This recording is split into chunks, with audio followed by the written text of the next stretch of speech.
جنہوں نے ہمیں گمراہ کیا تھا کہ ہم ان کو اپنے پیروں تلے روندے تاکہ وہ ذلیل خوار ہوں۔ اس کے برخلاف جن لوگوں نے اقرار کیا کہ ہمارا رب اللہ ہے، پھر تمام مخالفوں سے بے پرواہ ہو کر اس پر ثابت قدم رہے، ان کی تسلی کے لیے قیامت کے دن اس سے پہلے کہ فیصلہ ہو ان پر یقیناً فرشتے نازل ہوں گے اور کہیں گے کہ اب نہ کوئی اندیشہ کرو نہ غم، اور اس جنت کی خوشخبری قبول کرو جس کا وعدہ تم سے کیا جاتا تھا۔ ہم دنیا کی زندگی میں بھی تمہارے ساتھی رہے اور آخرت کی زندگی میں بھی تمہارے ساتھی ہیں۔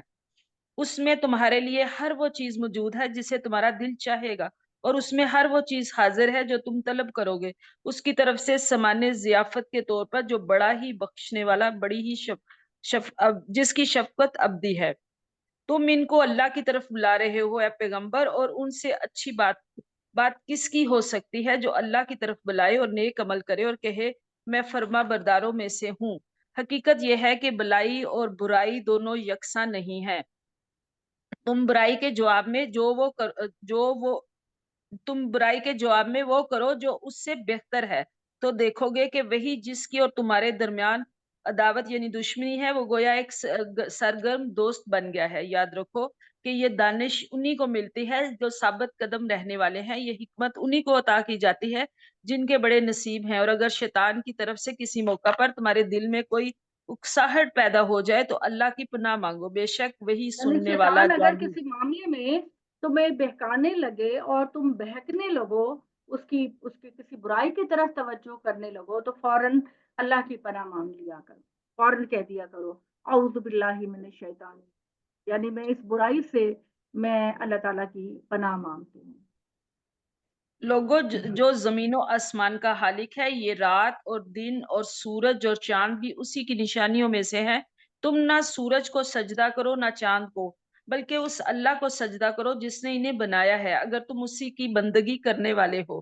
پھر اگر یہ تکبر کرے تو پرواہ نہیں، جو فرشتے تیرے پروردگار کی بارگاہ میں ہیں وہ شب و روز اس کی تسبیح کر رہے ہیں اور کبھی تھکتے نہیں ہیں۔ اسی کی نشانیوں میں سے ہے کہ تم زمین کو دیکھتے ہو کہ بالکل بے جان پڑی ہے، پھر جب ہم اس پر پانی برسا دیتے ہیں تو وہ لہلہاتی اور ابھرتی ہے۔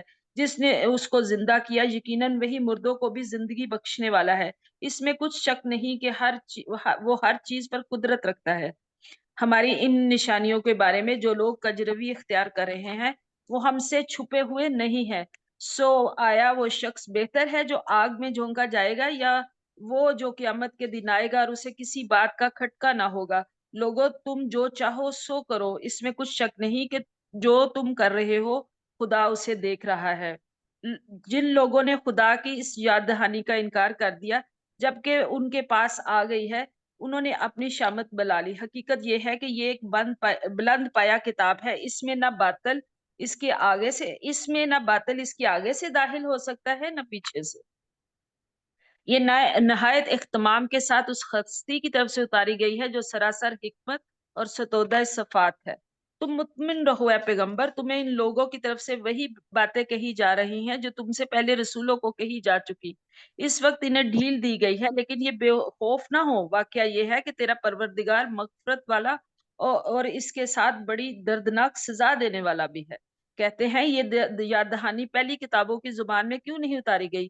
ہم اگر اس قرآن کو اجمی قرآن بنا کر اتارتے تو اس وقت یہ اعتراض اٹھاتے کہ اس کی آیتیں خود ہماری زبان میں کھول کر بیان کیوں نہیں کی گئی؟ کیا تعجب یعنی کی کہ ابھی بات ہے تم کہ اعتراض کرتے ہو کہ قرآن جو ہے وہ عربی کے علاوہ کسی اور زبان میں نازل ہوتا، یعنی ایسے نا فضول اعتراضات کہ قرآن جو ہے کسی اور زبان میں نازل ہوتا، یہ عربی میں کیوں ہوا؟ تو اللہ تعالیٰ کہتے ہیں کہ اگر میں عربی کے علاوہ، اے مکہ کے لوگوں، اے قریش، اگر میں عربی کے علاوہ کسی اور زبان میں نازل کرتا، بالفرض پرشین میں کرتا، تو تب تم کہتے کہ اس زبان کی تو ہمیں سمجھ ہی نہیں آتی، یہ کیا زبان ہے، ہمیں تو سمجھ نہیں آتی، اللہ نے کوئی کتاب نازل کرنی ہے تو وہ عربی میں کرتا۔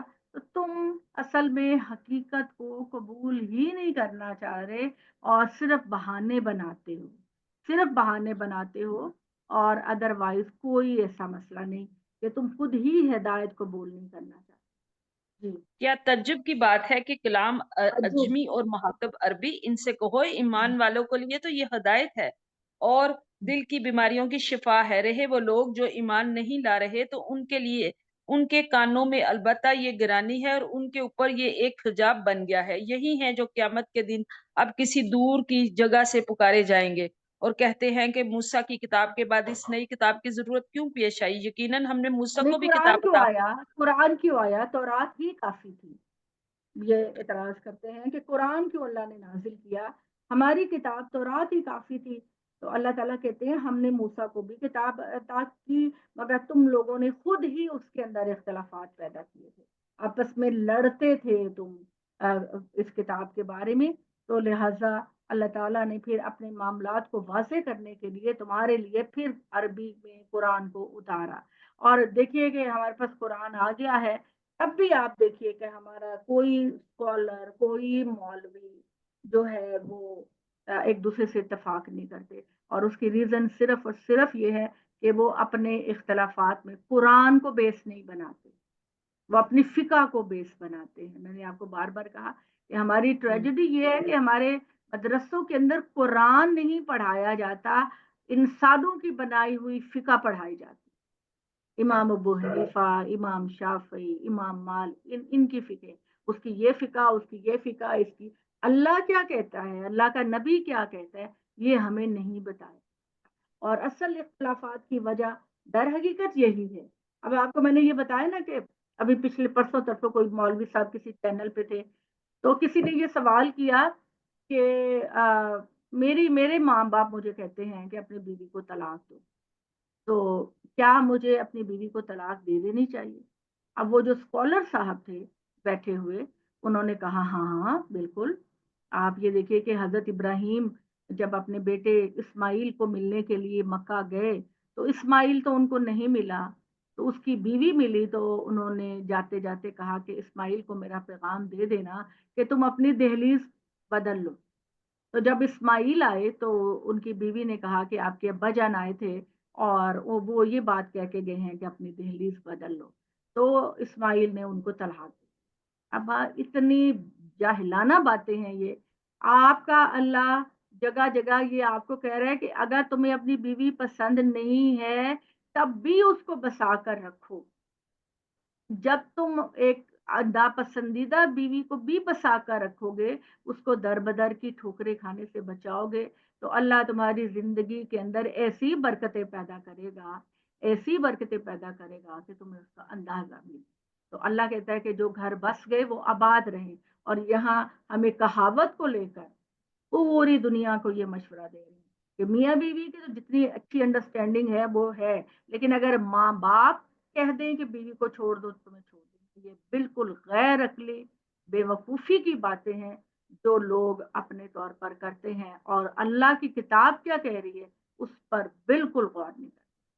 تو آپ کے علم کی بنیاد میں آپ کو بتاؤں، کسی بھی محفل میں جب جاتی ہوں، اپنے کسی کھانے پر، کسی کے گھر ملنے پر، جتنی خواتین وہاں بیٹھی ہوتی ہیں وہ سب مذہب کے بارے میں ایسی باتیں کہہ رہی ہوتی ہیں کہ الف بے کا بھی ان کو پتہ، اور وہ ایسے بیان کر رہی ہوتی ہیں کہ جیسے ان سے بڑا اسکالر ہی کوئی نہیں. اتنا وہ ہر کوئی اپنا اپنا فتویٰ دے رہا ہے. اور اگر ان سے پوچھیں کہ اللہ کی کتاب سے تم دے رہی ہو یہ بات، ہاں جی یہ تو ہے، ایسا ہے ویسا ہے، فلاں نے بتایا. ابھی کل جو ہے وہ میں ایک جگہ اپنی میں فرینڈ کی طرف گئی، اس نے اپنے محلے کی ساری عورتوں کو بلایا ہوا، تو وہ کیا کہہ رہی ہیں کہ دنیا میں جس کے ساتھ نکاح ہو گیا ہے آخرت میں وہی بیوی بنے گی اور وہی شوہر بنے گی. اب آپ یہ دیکھیے کہ جب آپ کے پاس قرآن کا علم ہے تو اللہ یہ کہہ رہا ہے اچھے مردوں کے ساتھ اچھی بیویاں، اچھی بیویوں کو اچھے مرد دیے جائیں گے، اور برے شوہروں کے ساتھ دوزخ میں بری عورتیں ہوں گی.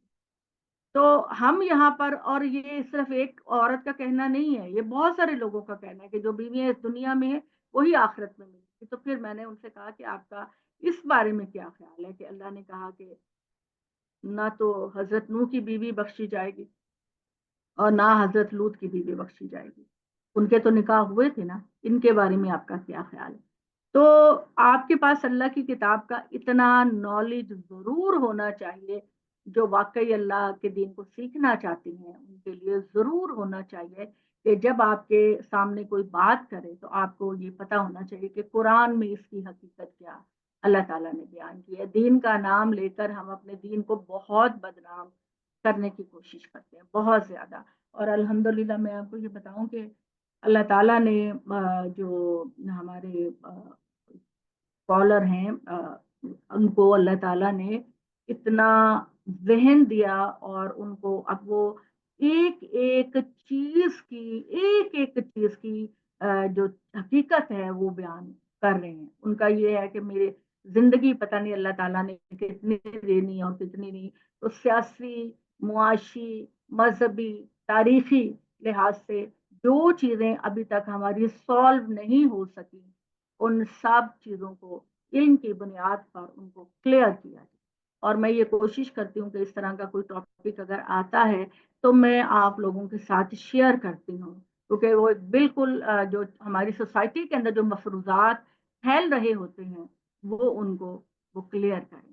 ابھی آج صبح میں ایک دیکھ رہی تھی کہ اس میں یہ سوال کیا گیا کہ یہ جو پنجتن پاک ہے ان کا ذکر قرآن مجید میں ہوا ہے، اور وہ سورہ آل عمران میں ہے کہ اس میں وہ انہوں نے یہ کہا کہ اس میں حضرت علی مراد ہیں، حضرت فاطمہ مراد ہیں، امام حسن حسین مراد ہیں.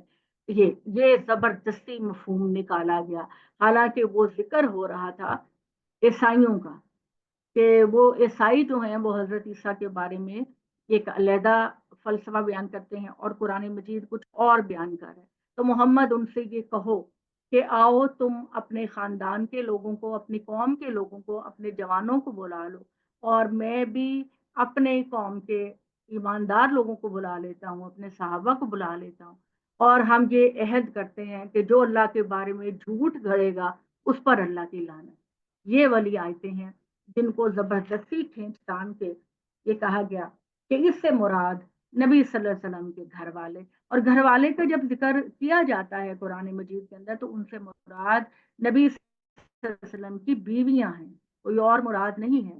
ہم نے اس کا سورہ احزاب کے اندر پڑھا کہ اللہ تعالیٰ نے جو کنڈیشنز لگائی تھی کہ نبی صلی اللہ علیہ وسلم اس دنیا سے جب چلے جائیں گے تو ازواج مطہرات تم گھروں میں ٹکنا، اللہ کے دین کی تبلیغ کرنا، اور ان جاہل عورتوں کی طرح عرب کے جو سردار کی جاہل عورتیں اپنی نمود و نمائش کرتی پھرتی ہیں، تم ان کی طرح نہ بن جانا، اور تم محمد کے اس دنیا سے جانے کے بعد دوبارہ کبھی شادی کرنے کا سوچنا بھی نہ، اپنے گھروں میں ٹکا رہنا. تو یہ ہم لوگ کیوں نہیں سمجھتے کہ اللہ تعالیٰ کی کتاب کو بیس بنا کر تو وہاں پر جو اہل یا نساء نبی جو کہا گیا وہ نبی صلی اللہ علیہ وسلم کی بیویوں کو کہا گیا. اور یہاں پر جو میں نے آپ لوگوں کے ساتھ ویڈیو شیئر کی ہے، کائنڈلی آپ لوگ اس کو ضرور سنیے گا کہ وہاں پر اللہ تعالیٰ یہ بات کر رہے ہیں کہ جو اللہ پر جھوٹ باندھے گا قرآن کے ہوتے ہوئے، جو اللہ کی ذات پر جھوٹ باندھے گا، آؤ ہم ایک دوسرے پر کہیں کہ جو جھوٹ بولے گا اس پر اللہ کی لعنت. تو اس میں اہل بیت کا کوئی ذکر نہیں ہے، اس کے اندر نبی صلی اللہ علیہ وسلم کی جو حضرت فاطمہ تھیں یا ان کا کوئی ذکر نہیں ہے. یہ عیسائیوں کو اللہ تعالیٰ نے مباہلے کے لیے کہا، مناظرے کے لیے کہا. تو یہ چیزیں جو ہیں یہ کلیئر کرنی پڑتی ہیں، بار بار کیا کریں کرنی پڑتی ہے کہ تو تاکہ اگر ہم لوگ کوکب تو دنیا حضرت سے چلے اسماعیل نے کہ جائیں، اپنی بیوی کو ہم لوگ جب دنیا سے چلے جائیں نا تو خدا کے لیے میری یہ خواہش ہے آپ خواتین کے اندر سے کوئی چند خواتین ایسی اٹھیں جو اس مشن کو اپنائیں کہ ہم نے اللہ کے دین کے بارے میں جتنے بھی سوال اٹھتے ہیں ہم اتنا علم حاصل کریں گے کہ ہم لوگوں کو اس کا جواب دیں. جی سمینا جی آپ کیا کہہ رہی تھی؟ میں بول رہی ہوں مجھے بتائیں حضرت اسماعیل نے کہ اپنی بیوی کو ڈائیورس دے دی تھی پھر نہیں دی اپنے تھی، باپ کے بالکل کہنے جھوٹی پہ کہانیاں، نہیں بالکل دی جھوٹی تھی. کہانیاں. کوئی کسی نبی نے بھی اپنی بیوی کو کسی کوئی تاریخ میں ملتا ہی نہیں ہے قاعدہ وہ حافظہ اٹھا.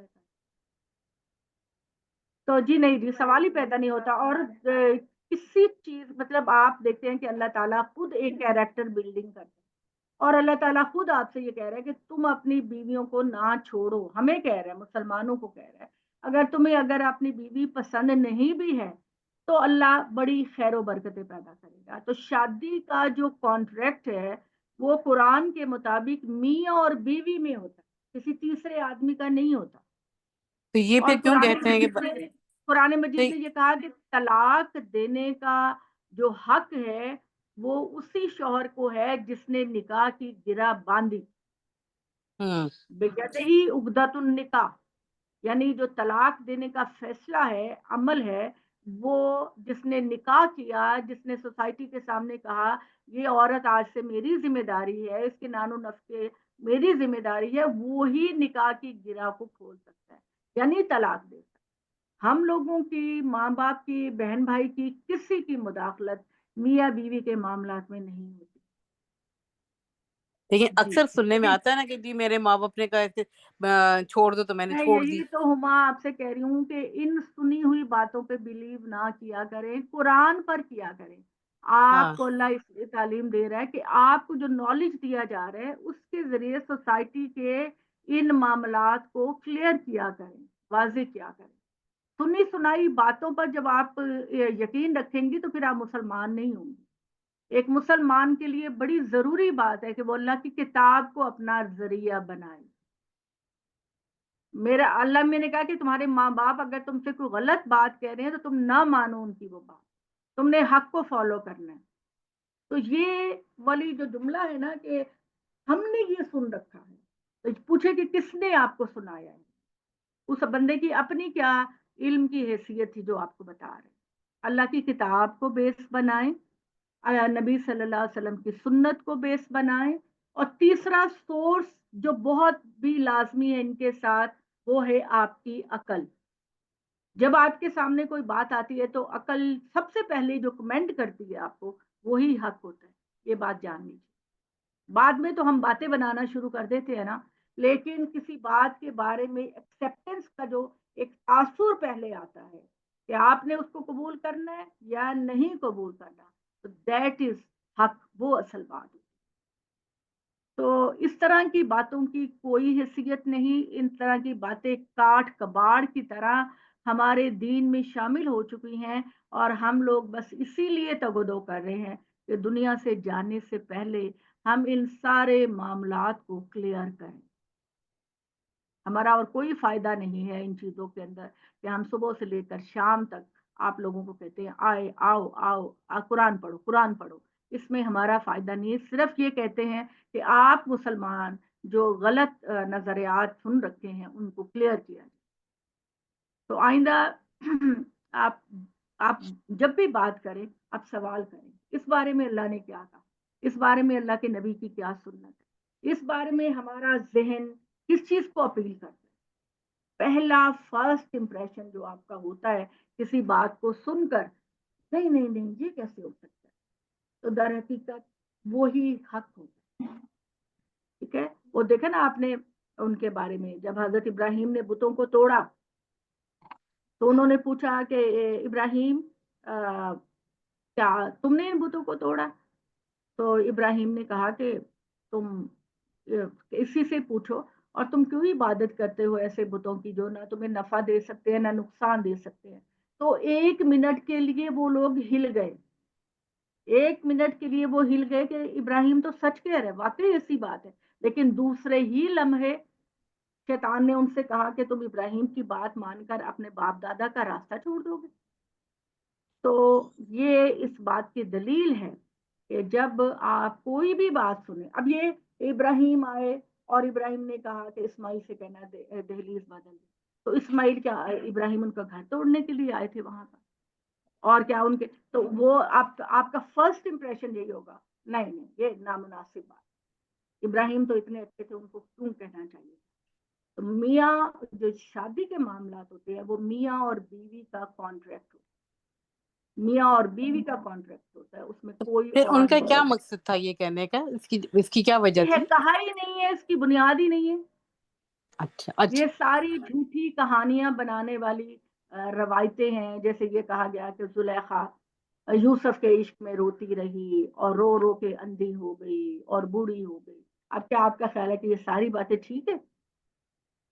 یہ سٹوری ٹیلنگ کے لیے تو بڑی اچھی لگتی ہیں باتیں، لیکن دین میں اللہ اور اللہ کے رسولوں کے حوالے سے ان باتوں کے لیے آپ کو عقل کا استعمال، جو نبی صلی اللہ علیہ وسلم نے فرمایا دا ما ہا کافی صدرے کا، جو چیز تمہارے دل میں کھٹک پیدا کرے اس کو چھوڑ دو، وہ دین نہیں ہے.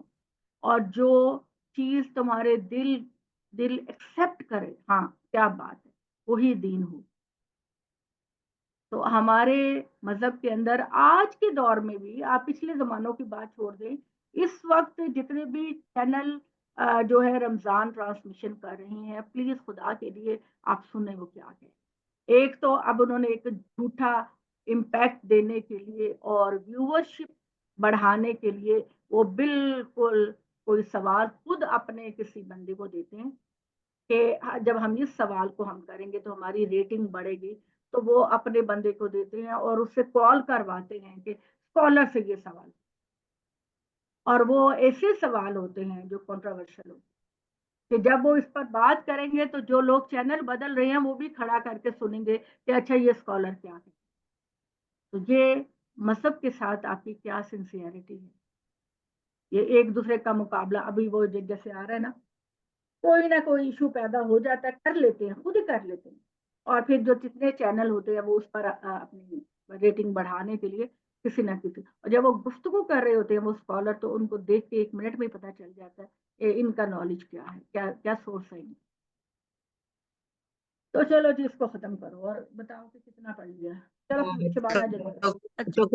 کب جی وہ جو آ، حضرت یوسف علیہ السلام کی جو قرآن کے حوالے سے ہے، پھر وہ اس حد تک کی ہے کہ یوسف علیہ السلام نے پھر کہا کہ مجھے پھر جیل میں مجھے ڈال دیں، اس حد تک کی ہے کہ اللہ مجھے شیطان سے جیل سے بچا لے. نکل آئے، پھر جیل سے نکل آئے، پھر ایک بہت بڑے منصب پر فائز ہو گئے. پھر وہ ان کا روب اتنا تھا کہ اللہ تعالیٰ نے کہا کہ مصر میں جہاں بھی جاتے لوگ ان کو اقتدار دیتے اور ان کی عزت دیتے اور احترام دیتے، اور پھر انہوں نے اپنے خاندان والوں کو وہاں پہ بلا لیا اور اپنے بھائیوں کو معاف کر دیا. بس. تو اب زلیخا آگے کا لوگوں نے جی زلیخا کا بس اتنا ہی کریکٹر تھا کہ اس نے بس پسند کیا اور تہمت لگائی. تہمت لگائی، وہ بری طرح عشق میں مبتلا تھی، لیکن کسی نبی کے شان ہے کہ وہ کسی بد کردار عورت کے ساتھ شادی کرنے کا سوچے گا. تو یہ آگے سے من گھڑت ہے. ساری من گھڑت باتیں ہیں، اور جتنی من گھڑت باتیں ہمارے دین میں آ جاتی ہیں وہ ساری کی ساری اس لیے ہیں کہ یہ عیسائیوں نے بہت ساری سٹوریز بنا لی ہیں اپنے نبیوں کی، بہت ساری سٹوریز بنا لی ہیں تاکہ لوگ جو ہیں وہ دلچسپی سے پڑھیں. انہوں نے حضرت داؤد کے بارے میں نے آپ کو بتایا نہیں کہ انہوں نے کہا کہ بائبل کے اندر ہے، اور انہوں نے مووی بنائی ہوئی ہے کہ ہمسائے کی ایک عورت نہا رہی تھی، اپنے صحن میں نہا رہی تھی، اور حضرت داؤد نے جب اس کو دیکھا تو اس کے عشق میں مبتلا ہو گئے اور اس کے میاں کو جنگ پہ بھیج کر مروا دیا اور پھر اس کی بیوی سے شادی کر. یہ کوئی نبی کا کردار ایسا ہو سکتا ہے؟ آپ بتائیے. یہ چیزیں ہمارے قرآن میں نہیں ہیں، یہ ساری سٹورنگ جو ہے نا یہ ان کی کتابوں کے اندر ہے، عیسائیوں کی کتابیں کے اندر. اگر آپ پڑھنا چاہیں تو بائبل سوسائٹی کے پاس ان کی کتابیں اور ان کی فلمیں موجود ہیں، باقاعدہ بنائی ہوئی فلمیں موجود ہیں کہ وہ ان کے نبی یہ والے گناہ کرتے تھے. تو ہمارا اللہ تعالیٰ کیا کہتے ہیں؟ کہتے میرا ہر نبی بہت بہترین تھا، اور دنیا میں بھی میں نے ان کو بڑی عزت دی اور آخرت میں بھی ان کا مقام بہت اونچا. تو کوئی ایسی چیز جو نبیوں کے شان نہیں، ہمیں آنکھیں بند کر کے اس کو ریجیکٹ کر دینا چاہیے. وہ اللہ تعالیٰ کے سب سے بیسٹ انسان ہوتے ہیں، سب سے بیسٹ ہوتے ہیں. ان کے اندر کوئی وہ بشری کمزوری اگر ہوتی بھی ہے تو وہ اس کی اصلاح کرتے ہیں، وہ اپنے آپ کو اللہ کی رضا کے مطابق بنا لے.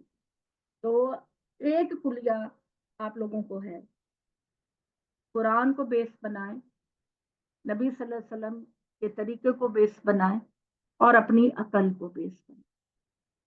جو چیز آپ کی عقل قبول نہیں کر رہی وہ دین نہیں ہو سکتا، ٹھیک ہے نا، وہ دین نہیں ہو سکتا، وہ اپنے دین پر تہمت ہے آپ کے.